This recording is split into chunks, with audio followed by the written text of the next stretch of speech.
In Umukwe village, no one goes near the river at midday when the sun is high in sky. But her stepmother didn't care. With a wicked smile, she handed her the pot and sent her to the river to fetch water at midday. Now, alone at the river, little Ada is about to have an encounter that would either make her or ruin her forever. The sun was merciless, its harsh rays beating down on Umukwe village, but Ada, a frail 14-year-old girl with dust-streaked cheeks and weary eyes, had no choice. She walked barefoot along the narrow path leading to the village river, clutching a clay pot against her hip. Tears rolled down her face, mixing with the sweat that trickled from her forehead. Each step she took felt heavier than the last, not because of the heat, but because of the fear that troubled her soul. Everyone in Umukwe knew the ancient rule. No one must go to the river at midday when the sun sat at its peak. The elders said that was the hour when the river goddess, Umamili, emerged to cleanse the waters, angry at any mortal who dared disturb her. There were stories of those who defied this rule. Some never returned. Some came back, but not as themselves. But Ada had no other choice. She was sent by her wicked stepmother, and she knew better than to disobey. "You will fetch me that water, Ada. I don't care what time it is. If you return empty-handed, you will sleep outside with the goats tonight." Her stepmother, Madame Ozioma, had made her decision final with a slap so sharp it still burned on Ada's cheek. Her father, once a very wealthy and successful farmer, had travelled to a distant village about 5 years back, but never returned.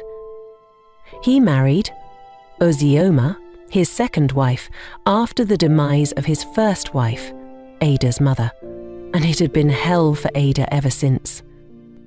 She wiped her tears with the back of her hand as she neared the river. She was very afraid, and her heart pounded louder than her footsteps. Suddenly, the breeze stilled. A strange chill prickled her skin. She stopped. Then she heard her name. She spun around, searching for a voice, a face, a sign. Nothing. Just the suffocating silence and her reflection trembling in the surface of the river. But she couldn't go back.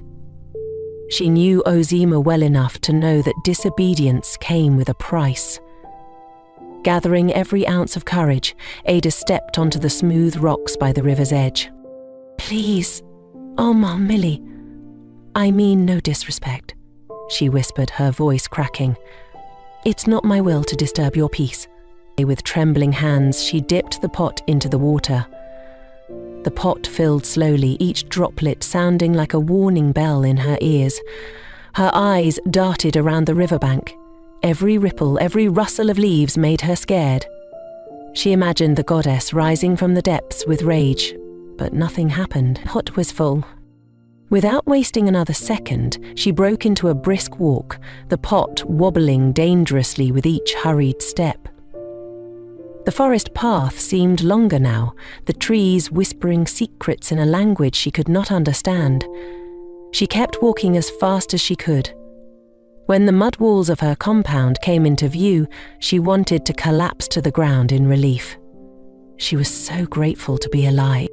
As she stepped into the compound, her stepmother, Ozioma, sat smugly on a low stool, looking very angry. "What took you so long?" she sneered, not even glancing up. Ada said nothing. She simply walked into the kitchen hut and lowered the pot to the ground, her hands still trembling. As Ada set down the pot of water beside the kitchen hut, her knees nearly buckled. Her head ached from balancing the heavy load in the merciless sun. Her lips were parched, and her stomach rumbled in protest. She had not eaten since dawn. Only a cold, dry morsel of yam. Barely enough to sustain a child, let alone a girl who was forced to do the work of 3 people. "Don't just stand there like a carved statue," Ozioma's voice sliced through the air. Or are you deaf now? You think you're the only one who can look miserable?" Ada lowered her gaze. "I'm sorry, Mama." "Sorry?" Ozioma scoffed. "Did your useless mother not teach you manners?" Ada was confused, wondering what she had done again. Ozioma stepped into the kitchen, invading her space, her breath sour with the stench of kola nut. "You think you're unlucky now? I will show you what real misfortune looks like. Go and sweep the compound.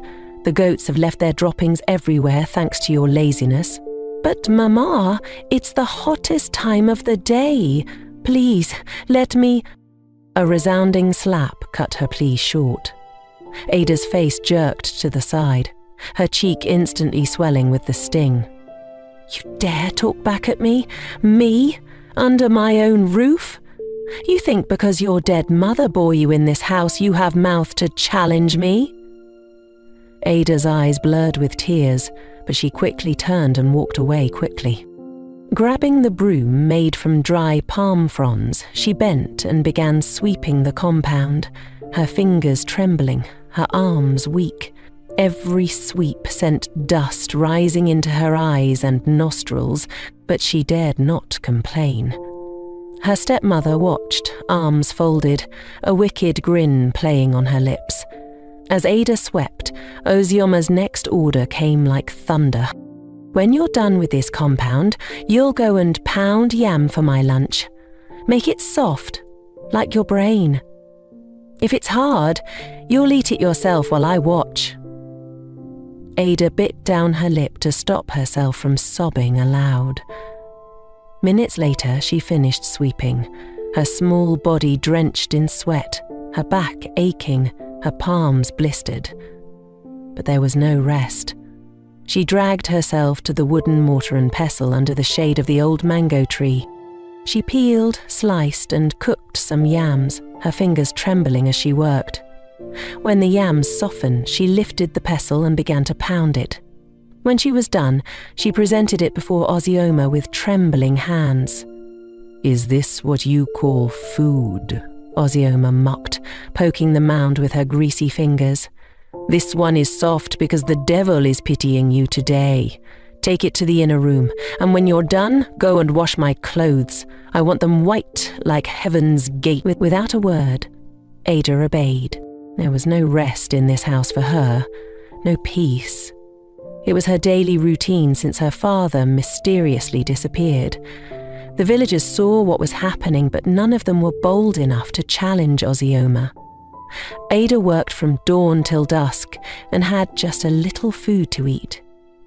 In the darkness of that night, after the chores were done and Ozioma snored loudly in her hut, Ada sat by herself in the tiny store hut she called a room. There was no mattress, only a thin raffia mat. She curled into herself, hugging her knees, staring at the small patch of moonlight that seeped through the cracked window. She began to cry, tears flowing down her cheeks. Her mind slipped away from the harshness of the present, drifting back to a time when love still lived in this house, back when her mother was alive. She could almost hear her mother's laughter, soft and musical like a calming river. Mama's hands were always busy, but never too busy to caress Ada's hair or cup her cheeks after a hard day of play.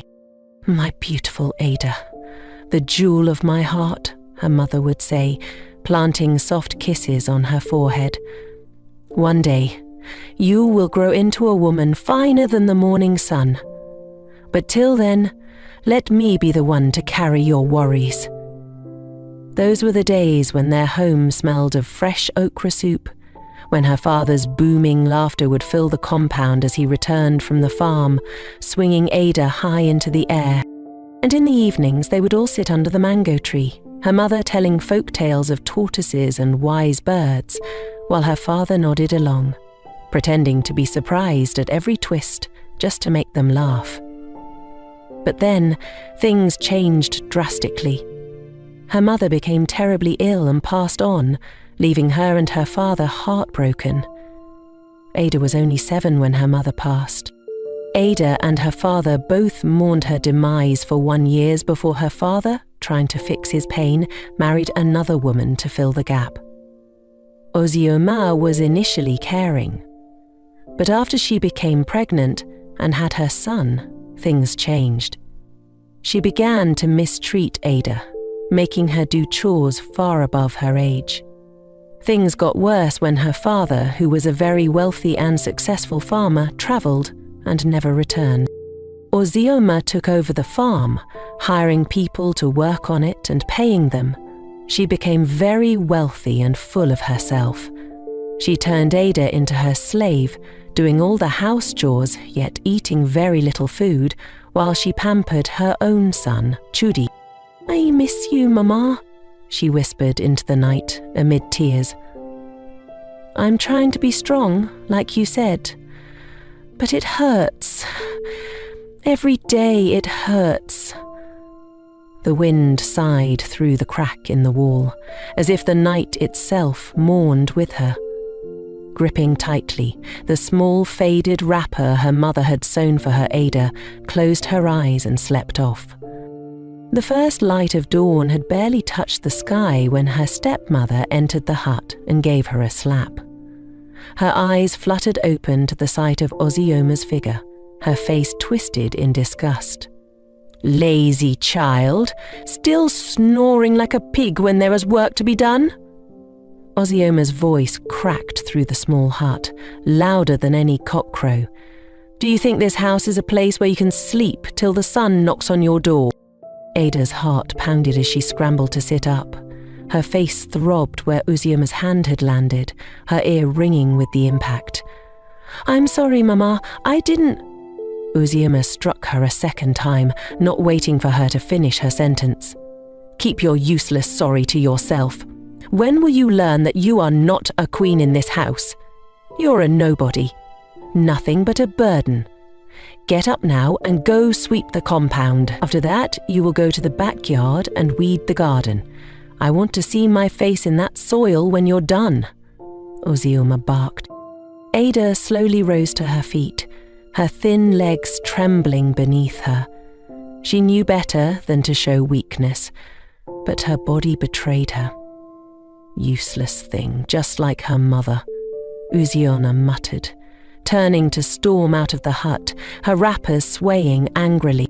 Wiping her tear-streaked face, Ada stepped out of the tiny hut. She grabbed the broom, her palms raw from yesterday's chores, and began sweeping the compound with slow, deliberate strokes. When the compound was spotless, Ada went into the garden and began to weed. She worked till noon. Her stomach twisted with hunger, but no one would call her to breakfast. In Ozioma's eyes, she did not deserve it. Sweat drenched her body. Her hands blistered and cracked. Yet she worked, because there was no choice. By the time she returned to the compound, dust clinging to her skin, Ozioma was waiting with a crooked smile.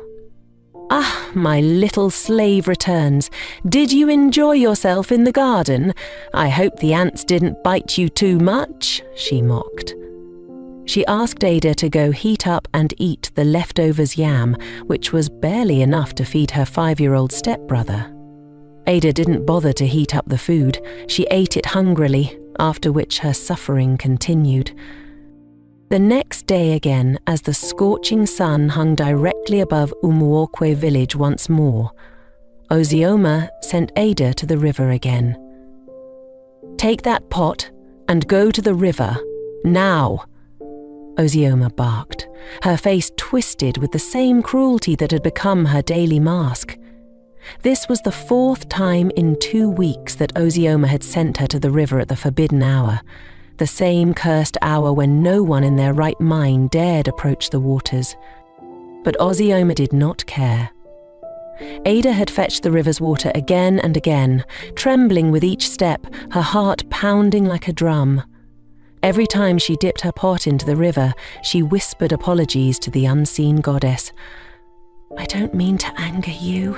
It's not my fault. Please forgive me." And every time she would walk back home, her feet unsteady, expecting the worst. But nothing happened, On this day again, as she approached the river once more, the weight of suffering became unbearable. Ada stood at the riverbank, staring at her trembling reflection on the rippling surface. The clay pot sat untouched by her side. For the first time, she could not bring herself to fetch the water. She was exhausted. She sank to the ground and burst into tears. "Eh me," she wailed. "What did I do to deserve this life? Why did you take my mother and leave me to suffer like this? Dear river goddess, if you're here, please, please hear me. I am tired." Her cries filled the emptiness around her, raw and desperate. Then, through her tears, she heard her name. Ada. The voice was soft. Ada was terrified. Slowly, she lifted her tear-streaked face and looked toward the river. There, emerging gracefully from the water, was a figure unlike any she had ever seen. A girl about her age. She had long, dark hair, and her skin glowed with a subtle sheen. She was a beautiful mermaid. She smiled at Ada warmly and began to speak. "I have seen you cry many times, but today you moved me to action. My name is Mirinma. I am the daughter of Omamili, the river mother, but I'm also just a girl like you. Do not be afraid, for I will not hurt you." Ada stared at her in disbelief. "Aren't you angry that I keep disturbing your river?" "No," Mirinma giggled. "You come with sadness, not disrespect. The river feels your pain. So does my mother. But Mother says some pains are not for the river to fix. Still, I want to be your friend.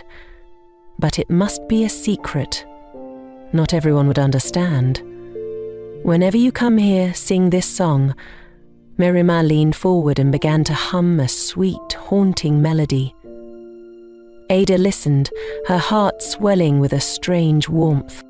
"Sing this when you are sad, or when you are here and want me to come out.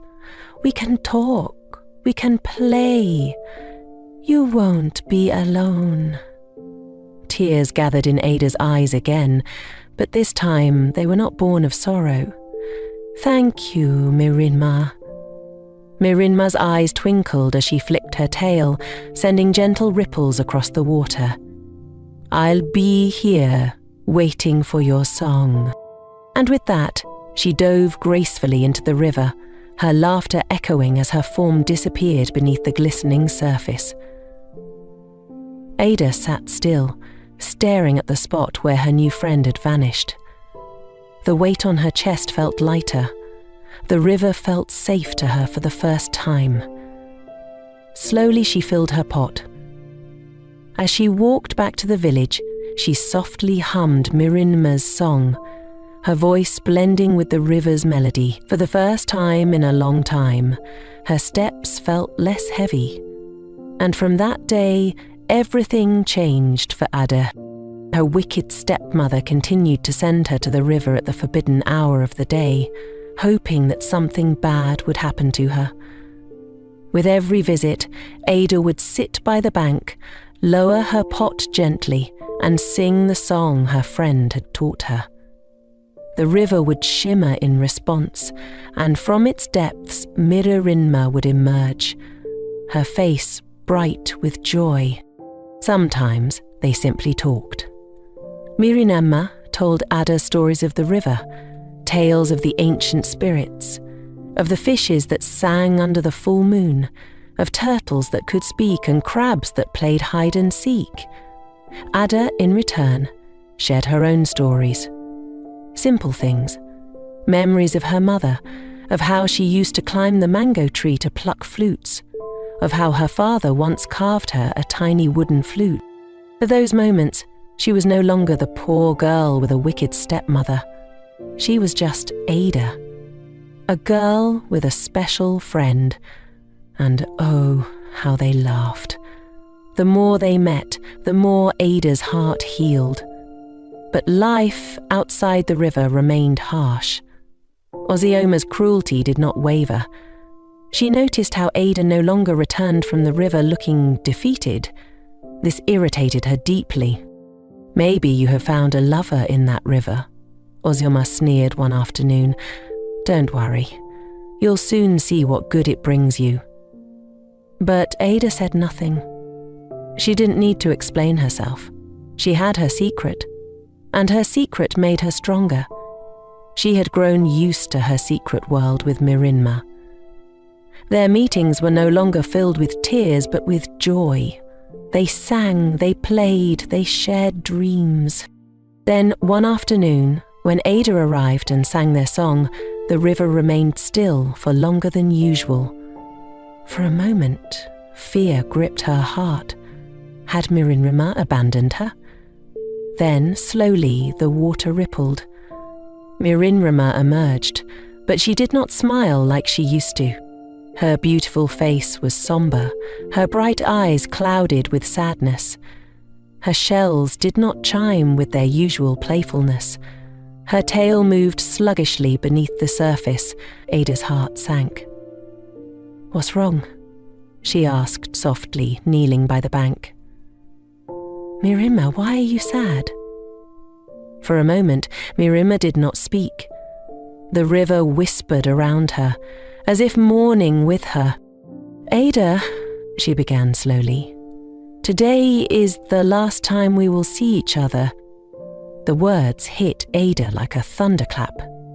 No, don't say that," she stammered, her throat tightening. "Why? Have I done something wrong?" Mirinma's lips curved into a sad smile. "No, my dearest friend. You've done nothing wrong. This is simply the way of my people. I am getting married. A male mermaid from another river, far from here, has chosen me. My mother has given her blessing. Soon, I will leave these waters and belong to another." Ada's heart shattered. Her fingers dug into the soft earth. But what about us? Our songs, our stories? You can't leave me, Mirinma. You're my only friend." "I know, Ada," Mirinma said, her own voice shaking. "Believe me, this hurts me too. But such is the life of a river daughter. Our paths are written in the currents before we are even born." Ada felt a tear slip down her cheek. "It's not fair. Why must the things I love always be taken from me?" Mirinma reached out, her fingers brushing Ada's hand. The touch was cool, soothing, like the river itself. "I cannot stay, but I want to leave you something. A gift, a part of me, so you will never be alone. Close your eyes and stretch your hands."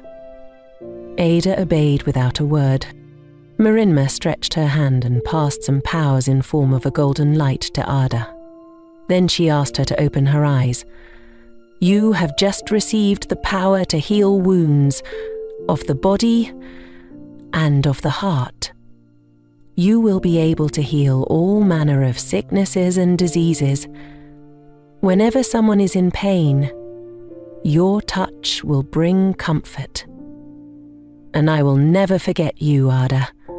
The girl who sang to the river, the girl who made even a mermaid believe in friendship."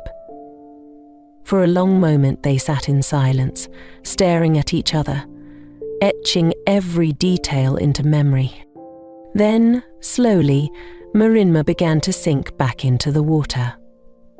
"Goodbye, my friend. Goodbye, Mirinma," Ada replied sadly.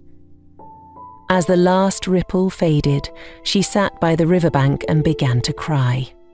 "I will miss you, my dear friend," she whispered gently. After a while, she wiped her tears, stood tall, and began her walk back home. 3 days later, Ada was in the market, running an errand for her stepmother, when a loud, desperate wail tore through the hum of market life. "Somebody help me! My baby, he's not breathing well!" Ada's heart seized. She turned sharply towards the sound. At the corner, beneath a shaky stall, a woman was cradling a small boy in her arms. The child's body was limp, his lips turning a frightening shade of blue. The mother's cries were heart-wrenching. "Please, somebody help me!" The village healer had travelled to the next town. Ada's feet moved before her mind could catch up. She dropped her basket and rushed to the woman's side. "Kneel back, Mama," she said gently, though her hands trembled. With the entire market watching, Ada bent over the boy. His tiny chest was frighteningly still. She placed her palm gently on the boy's chest, closed her eyes, and softly began to hum. Within seconds, the boy's body jerked. He coughed. A soft, shallow breath filled his lungs. "He's breathing! My child is breathing!" the mother screamed, holding her boy to her chest as fresh tears of relief flowed. A murmur rippled through the crowd. "Did you see what she did? Ada! It was Ada! She touched him, and he came back!" But Ada didn't bask in the attention. She simply smiled at the grateful mother, picked up her basket, and hurried away. Yet, news spreads faster than wildfire. 2 days later, another cry for help rang through the village. A young boy had fallen from a mango tree, landing awkwardly, his leg twisted and swollen. The villagers gathered, helpless. Again, Ada found herself at the centre. Without fear, she knelt beside the sobbing boy, placed her hands on his injured leg and murmured some words. Before the astonished eyes of the villagers, the swelling began to reduce. The twisted limb straightened. From that day, Ada's name began to carry weight. She healed some other people from one ailment or the other, and she soon became very popular in the village. Despite the popularity, Ada's heart remained humble. She healed not for fame, but because she remembered pain and what it felt like to have no one to her. Her stepmother became more careful with the way she treated her, knowing that the villagers now had their eyes on her. One evening, about 3 months after Ada received the healing powers, a figure appeared at the edge of the village path. Dusty, worn, yet familiar. It was Amadi, Ada's father. Despite how weary he looked, Ada recognized him immediately. He entered the compound as she had never stopped dreaming of him since his mysterious disappearance. "Papa!" she shouted. The man dropped his travel sack as Ada ran towards him. He caught her, holding her tightly, burying his face in her hair as his shoulders shook. Their tears flowed freely. As Ada clung to him, trembling with emotion, her father gently pulled back, his eyes glistening with unshed tears, but he didn't say a word. Moments later, Ozioma returned from the farm with her son, where she had gone to inspect the work of her labourers. She was shocked to see her husband. She, however, pretended and welcomed him warmly. Then she began to ask him questions about what happened and why he didn't return all these years. Amavi could only respond with signs, but couldn't speak. It soon became clear to Ada and Ozioma that Amadi had returned mute. His ears heard every word, his eyes followed every conversation, but his lips could form none. No sound escaped him, not even a whisper. Ada, driven by love and desperation, had tried to heal him. She placed her hands gently on his throat, even pleaded with Omamili in whispered prayers, but this time her gift remained still. The man who had given her life remained locked in silence. Yet Amadi's spirit was far from broken. With quiet determination, he reclaimed his farmlands from his wife, walking its familiar paths, overseeing the workers with firm gestures. He communicated with them through signs, through expressions, through the quiet authority of a man who had seen much and survived more. To the villagers' surprise, the farm flourished even more under his command. Ada began to glow again, and Ozioma felt lost, always indoor, clinging to her son. She decided to apologize to Ada. She approached her one evening. "I have wronged you, Oda. I have wronged your mother's memory. I have wronged this village. I know I don't deserve mercy, but please forgive me. I bear no grudge against you, especially because it was your wickedness that led me to my strength. Every tear you caused, every burden you placed on me, pushed me closer to my special healing powers. If not for your cruelty, I would never have found my healing gift, so thank you." With that, Ada got up and walked away. Something within her told her that Ozioma wasn't genuinely sorry. Ada continued to heal the sick even after the village healer returned. Whispers got to the king and he invited her to the palace alongside her father. By the time they arrived at the king's palace, the entire council was gathered and in their midst sat the village healer, Noechi. King Ikenna welcomed them all and praised Ada for using her healing powers to help the people, especially when the village healer was unavoidably absent. Ada lowered her gaze respectfully. The king continued, "We are a people of tradition. Our healer, Wakeji, has served this land with wisdom and skill for many seasons, but even a river grows richer when a new stream joins it." Nekodni smiled, his eyes kind. "I have heard of you, child. Many feared I would be threatened by your gift. But why should I fear the rain when it only helps my crops grow? You are not a rival. You are a blessing. I would be honored to work alongside you." The king nodded, satisfied. From this day, Ada and Noakwe shall lead Umuoku's healing together. To this end, a grand healing sanctuary will be built, a place where all who suffer will find help, regardless of birth or status. Then, turning to Amadi, the king said, "Amadi, you return to us from darkness, though the gods have chosen silence for your tongue. Yet your eyes speak more than words. Your farm thrives again under your hand. Your daughter's honor restores your name." Then the king rose from his seat, his staff striking the marble floor. "Let it be known across Umuokwe and beyond, Ada, daughter of Amadi, is henceforth recognized as the guardian of health, protector of the weak, and symbol of hope. Her father, Amadi, remains a respected elder whose legacy lives on." In the weeks that followed, the healing sanctuary rose near the village square, larger and more beautiful than any had imagined. Ada worked alongside the healer, blending ancient herb knowledge with her mysterious gift of touch. Ada and the Nawoki tried to restore her father's speaking ability, to no avail, so they let him be. "It must be for a reason," she murmured sadly.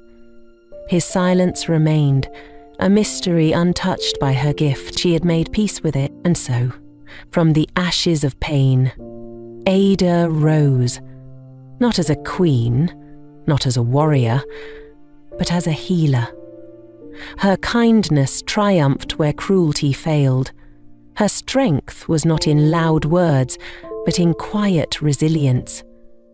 Though her father's voice remained lost, his presence, like hers, spoke louder than any words could.